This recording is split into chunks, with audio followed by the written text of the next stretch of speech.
Hello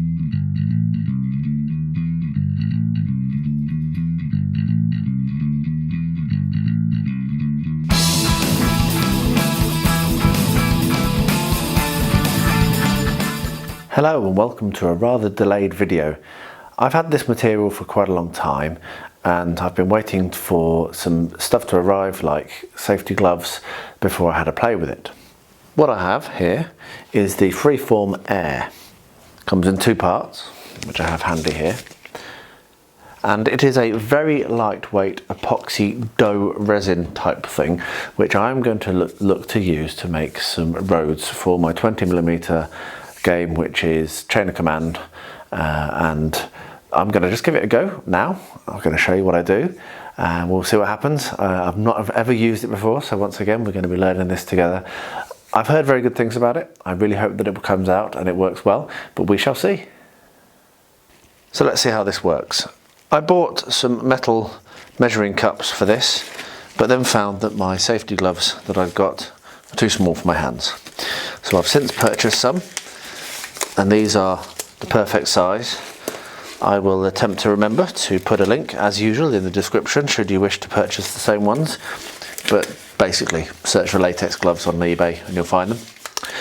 And what we're going to do is we're going to use the smallest cup of each, mix it in this little tray, and then spread it out as flat as I can get it and as thin as I can get it, and that's going to tell me whether it's going to be useful for roads. Because the thing with roads is that they often, with thin material that's not latex, if you're trying to use very thin card or whatever, it always deforms when you paint it. So let's see how it goes.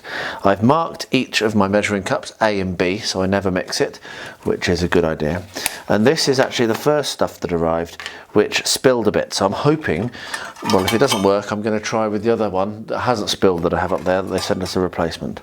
But it says by volume. So first of all, I'm going to scoop out 1/8 of a cup, if you're American, or 30ml if you're anyone else, of part A. It's actually quite stiff, and we're going to make sure that that is in there. I might need to get myself something to extract it from the measuring cup, but that's actually quite stiff. That's far stiffer than I thought it would be. So there's 1/8 of a cup of part A.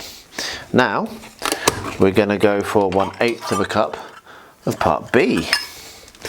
This is the pot that was open in the packet, which caused them to have to send me a replacement. There we are, 1/8 of a cup of part B. Apologies for the clattering, it's hard with... I think actually I might be able to open these and extract. Yeah, I think I can. I might do that next time, but for now, what I'm going to do is get a little bit of wood, maybe a coffee stirrer.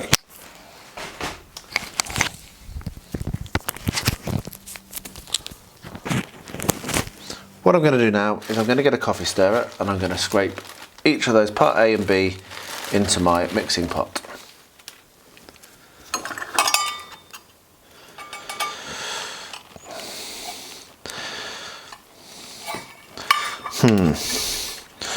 It's a very kind of plasticine-y kind of feeling material, that. This is slightly looser, the part B. There we are. Scrape as much of that out as I can. It's not cheap, this stuff. Don't want to waste it. I hope it works. Okay, so now we have parts A and B in our little pot. We're going to knead it together. Smoosh.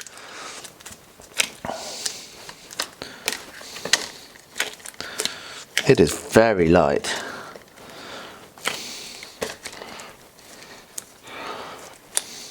I think I've said before, I wouldn't make a baker. I think if you're good at making bread, you'd probably find this quite easy, because you're going to be basically moulding and folding and what have you. Combining is probably the word they use. make sure I pick up all the bits.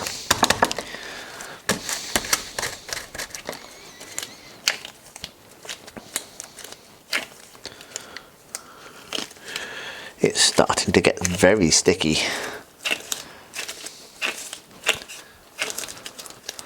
Look at that.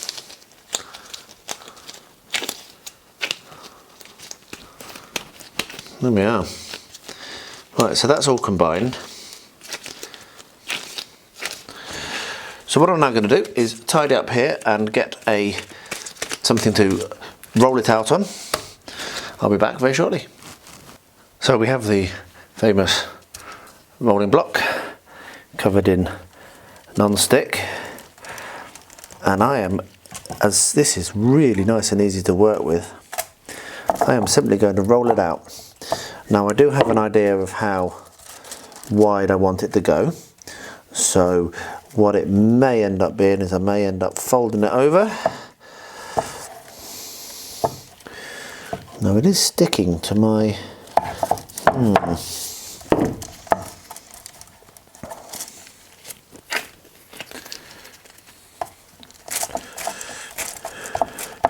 This is starting to stick.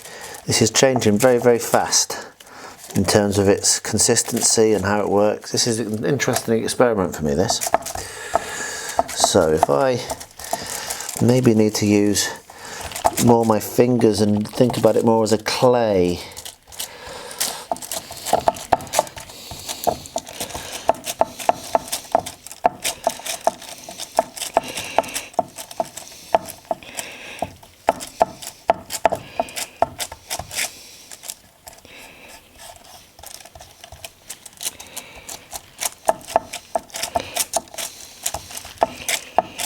I believe that once this is hard, you can cut it, you can sand it, so I'll be able to smooth it out, and obviously this video will contain that. But for now I just really want to see what happens when I make it, so I'm going to do a little bit of a road, as I've said. I think the rolling pin is not necessary.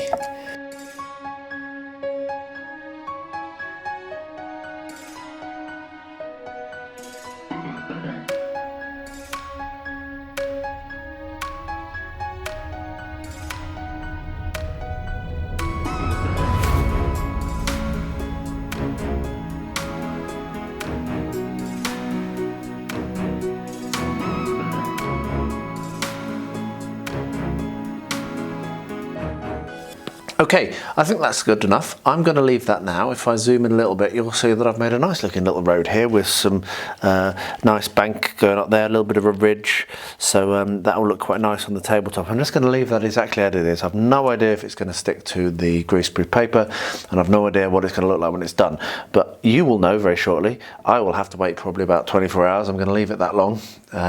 Let's just see what it says on here. It says handling time of 4 hours at 3/8 thickness, which is probably a bit more than that.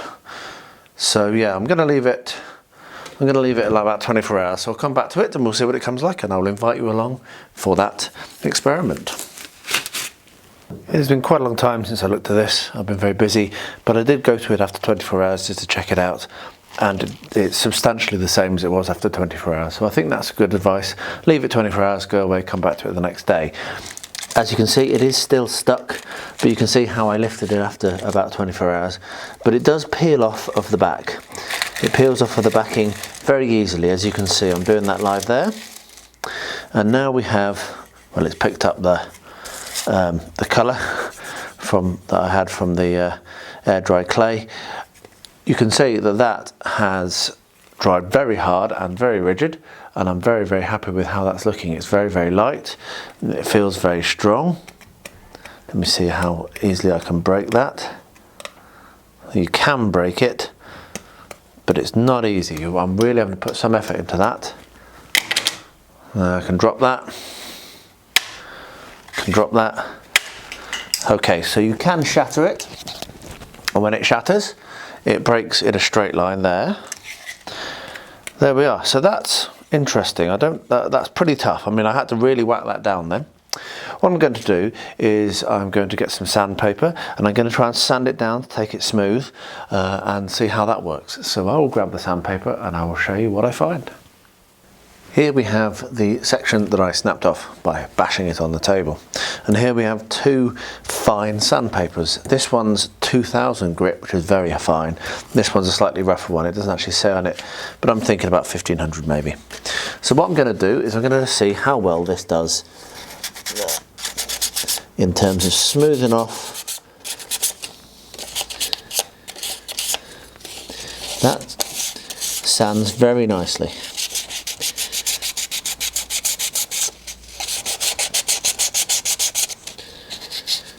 So if I wanted to sand the corner off, yeah, that sands very nicely. Let me get right close up to the camera, make sure that focuses. I might have to rotate it there. You can see just, I'm not putting much pressure on. Say for example this little bit here, it's a little bit kind of like off, as you can see. Let's see what I can do with that.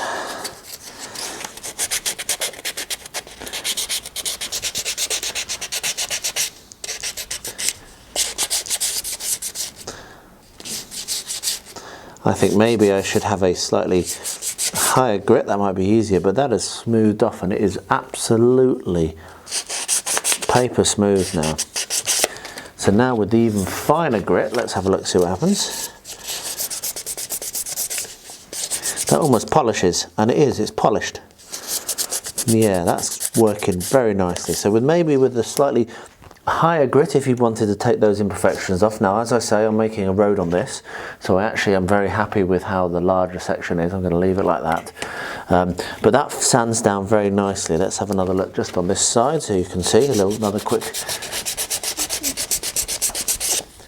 And there you are. So if you have a look at that corner, you can see there's a little bit of a kind of imperfection here. So if I rub that with the sandpaper, as you're watching, that imperfection is gone. That's really good. Okay, very happy with sanding it. What I'm now going to do is find out how well it takes paint. So I will get myself prepared and I will get stuck into that.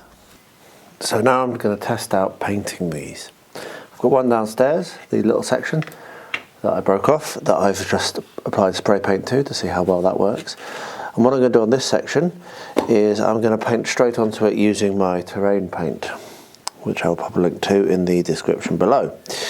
And we'll see how well this goes on.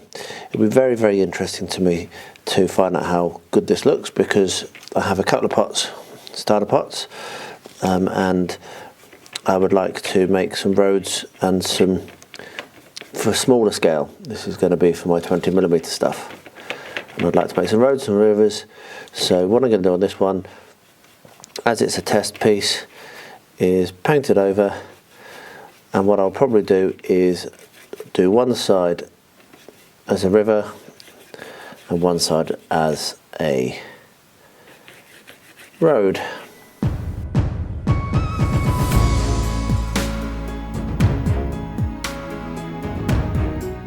So that takes paint very, very nicely indeed. That was very easy to put on. What I'm going to do now is gather together some sand, water my terrain paint down a bit because it's got a bit gloopy, and then I'm going to do half and half. I'm going to sprinkle sand over half of it to do for the road. Okay, my paint is now a bit looser, so it'll be better for sprinkling sand on. So what I'll do is I will put that on in a thick manner as I do, and then add the sand as I do. And this is a little bonus tip on this video. This is how I do my texturing prior to flocking. It works really, really well, for me anyway. It's quite an old school technique apparently.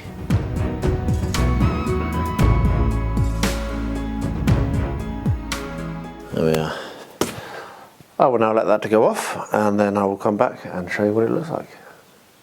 As you can see, the paint has dried. The spray one went on really well. That's going to be a winner. If you're just going to be using aerosols, this stuff really accepts aerosol paint very well. The painted on by hand looks amazing, and it actually looks really good even without the sand, but the sand has also stuck very, very well.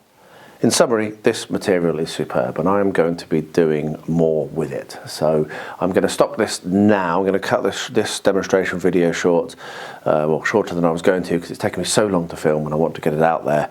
But you'll be seeing this material being used over a number of future builds I've got planned, and that will obviously be, you'll be able to see some more techniques and some more stuff that you can do with it. But the summary is that it's amazing.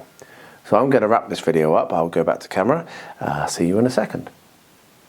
So there you are. Freeform air gets a big thumbs up. Big double thumbs up from Beard Clipper.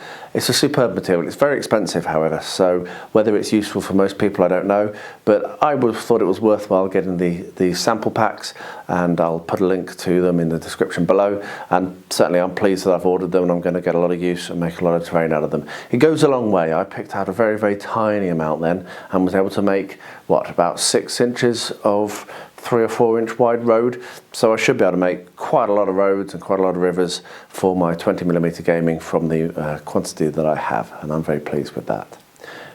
Have you tried this material? Are you interested in trying this material? Why don't you pop a comment in the comments below? I'd love to hear from you and have a conversation. It's always nice to hear from people and have the benefit of their input on my thoughts.